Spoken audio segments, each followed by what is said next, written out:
The basics of HVAC. The modern commercial or office building consists of many sophisticated systems. These systems include foundation and support structures, electrical and lighting, and plumbing and fixtures. Another major part of any building that is often taken for granted by its inhabitants is the HVAC system.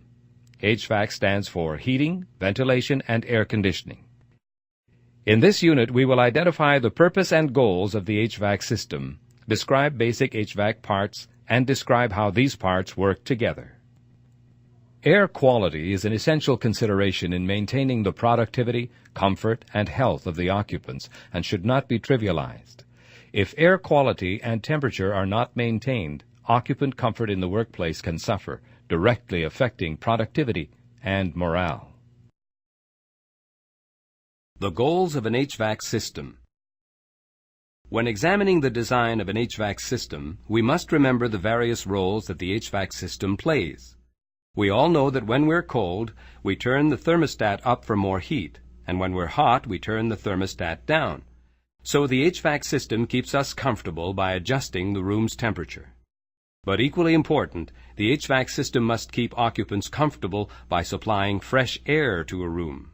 If we introduce a significant proportion of fresh exterior air and alleviate carbon dioxide buildup, occupants experience better health and performance gains.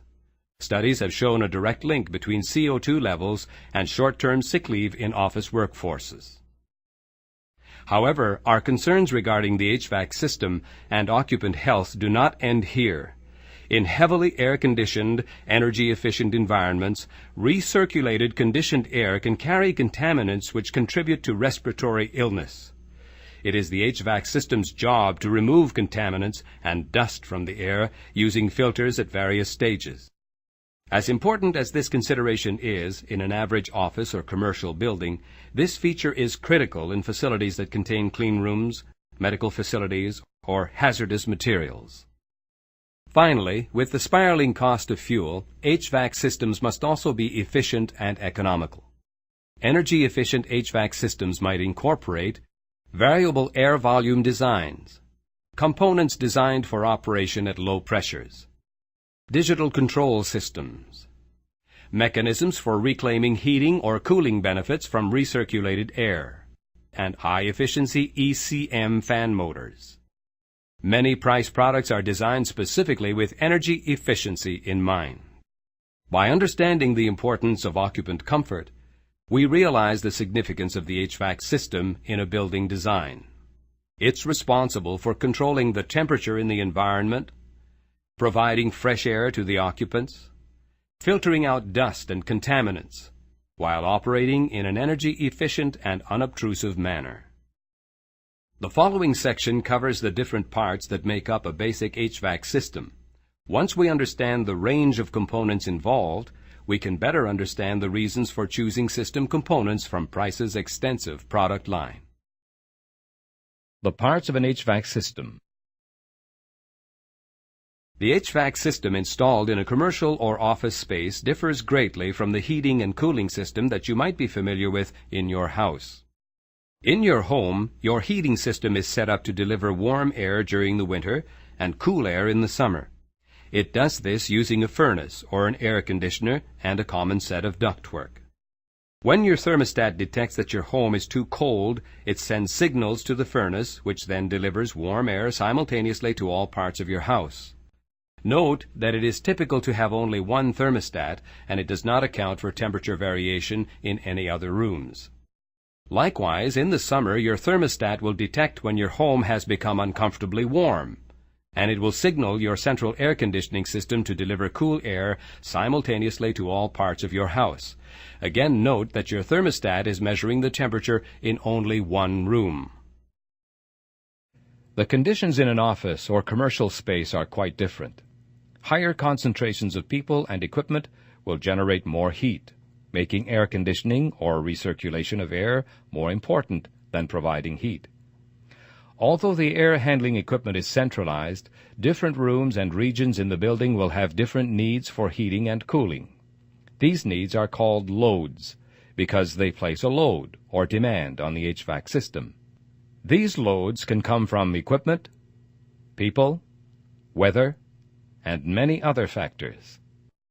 In the simplest case, we address this by providing a constant supply of cool air, which is then managed by the HVAC distribution system.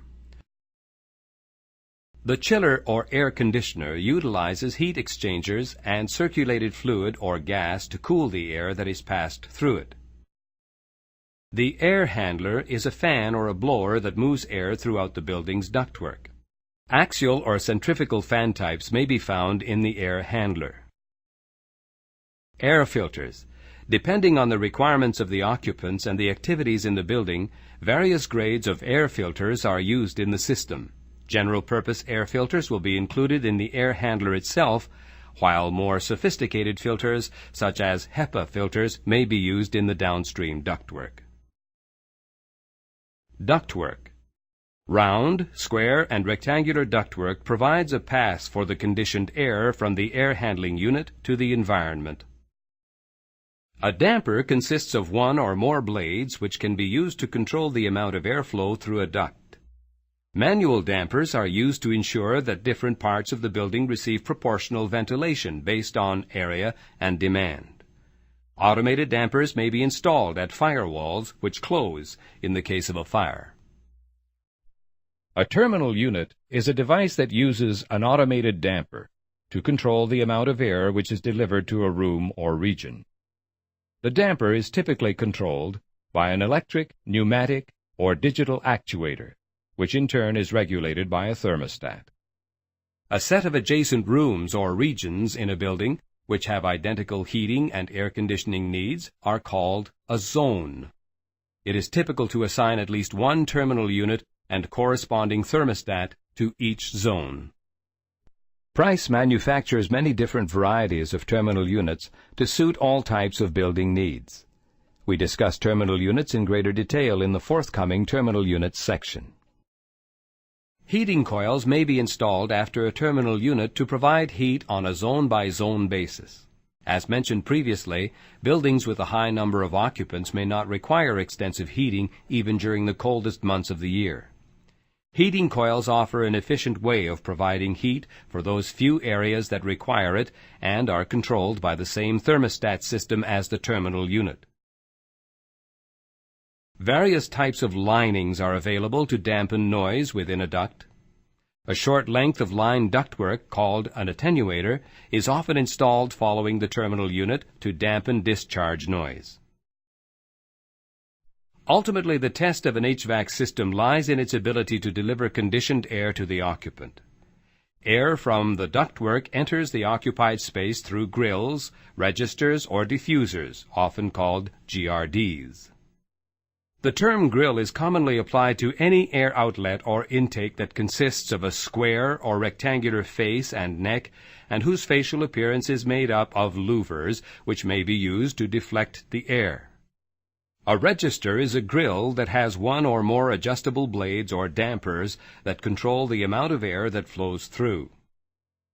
A diffuser is an air outlet which incorporates structures such as vanes, louvers, perforations, and other features for distributing and directing air. The diffuser's job is to direct the airflow throughout the occupied space in the most efficient manner possible. More information on desirable air patterns is provided in the Space Air Diffusion section. We will discuss diffusers in more detail in air outlet selection. Once air enters a space, where does it go?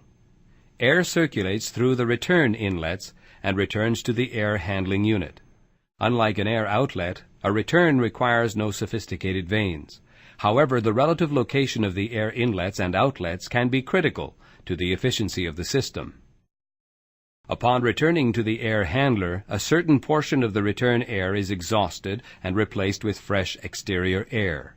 In an average office building or commercial space, approximately 10 to 20%. The preceding information offers a very basic overview of the components that make up an HVAC system. Throughout the remainder of the training module, we will examine many of these components in greater detail. We hope that you've enjoyed this introduction to the basics of HVAC. please refer to the price catalog for more in-depth information and descriptions of specific HVAC products shown in this unit.